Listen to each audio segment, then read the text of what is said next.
Alright, so JP, we will miss you. There you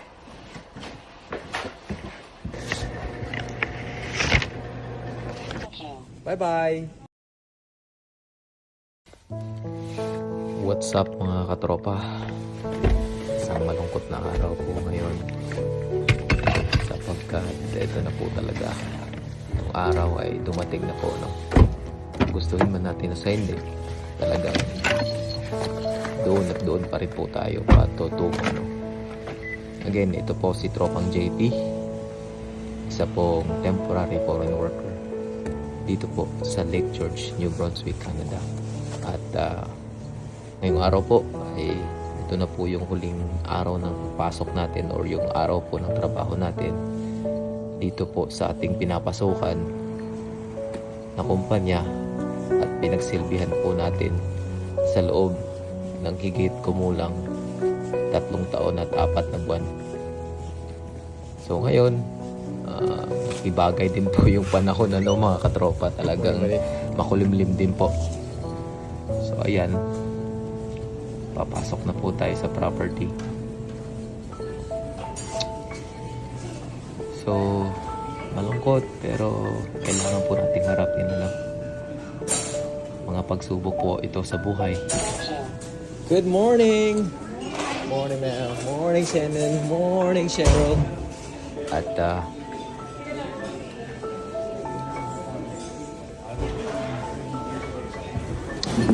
yun po ang huling bati natin sa Morning, Jenna. co-workers po. Actually, sir, hindi na kasi meron na siyang sauce. Pero nilagyan mo na. Okay Front lang of yan. the house po sila at ito naman po yung back of the house namin. Pag naluto daw, Magda-dry, di ba? Dry, oo. Actually, yan nga eh. Kasi yan yung old na lasagna. Hayaan mo na, sir. Lagyan mo na lang din. Tama yan. So yun, Okay. nag-usap po kami ni Sir Mike, isa ko pong Pilipinong katrabaho dito sa pinapasukan kong restaurant. At ayun nga, mamimiss ko din yung mga tanungan, kwentuhan namin. Siyempre, at yan po. I'm getting that video right now. Masaya pa ako dito mga katropa, pero nasurpresa po ako mga katrabaho ko.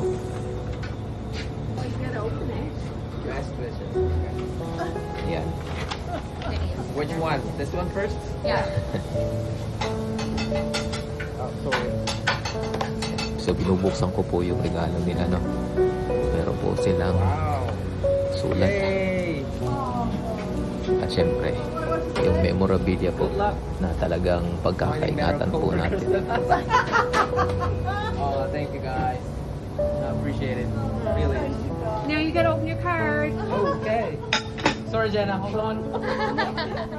and change your gloves, JP. That's not any standard. I know, right? Sorry for that. Dahil mahilig po ako sa kape, talagang binagay po nila yung regalo nila. Okay. Good luck finding better colleagues that have. Maraming salamat ulit. All right. The best kayo.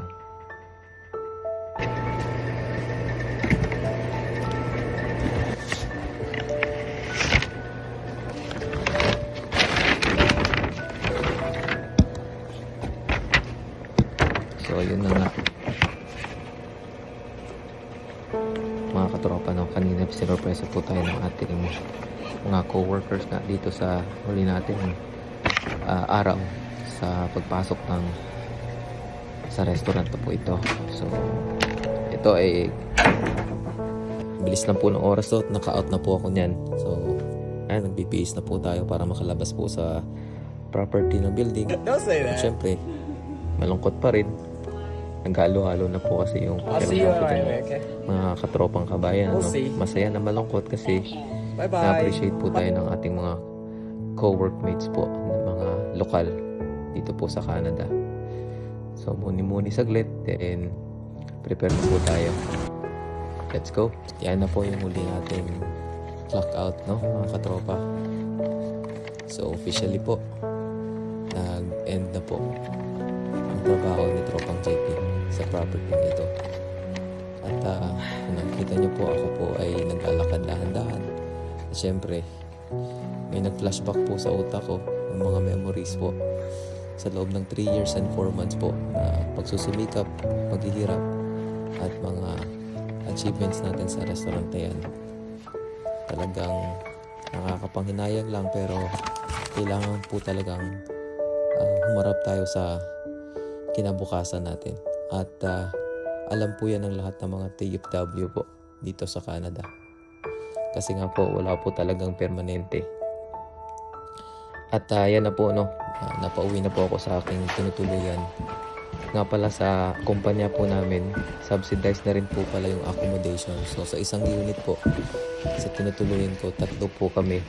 3 po yung kwarto at 3 po yung pwedeng tumira dyan ng mga empleyado. So ako po yung nasa pinakadulo.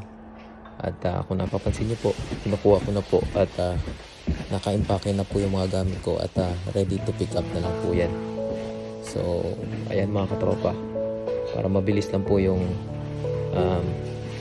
paglipat or pag-alis ko po, gayak na po yung lahat. So hindi ko na mawari yung pakiramdam ko dito mga katropa. Habang nire-record ko po itong video talagang nalulungkot pa rin po ako kasi talagang mahirap po, no, bitawan yung isang bagay na talagang napamahal na po sa iyo. Especially po itong okasyon na to at yung accommodation din, dahil nga subsidized po ng company. Pero sobrang grateful po ako sa lahat ng opportunity na binigay sa akin ng kumpanya. At dyan naman po mga katropa, no, nagaya ko na po lahat yung nagagamit sa sasakyan. At ito po yung huling sulyap ko sa property kung saan po ako nagtrabaho ng matagal dito po sa Lake George, New Brunswick, Canada. Maraming salamat po sa lahat ng viewers. Paalam po, Lake George, New Brunswick, Canada. Po ang inyong tropang JP, ex-TFW, now signing off.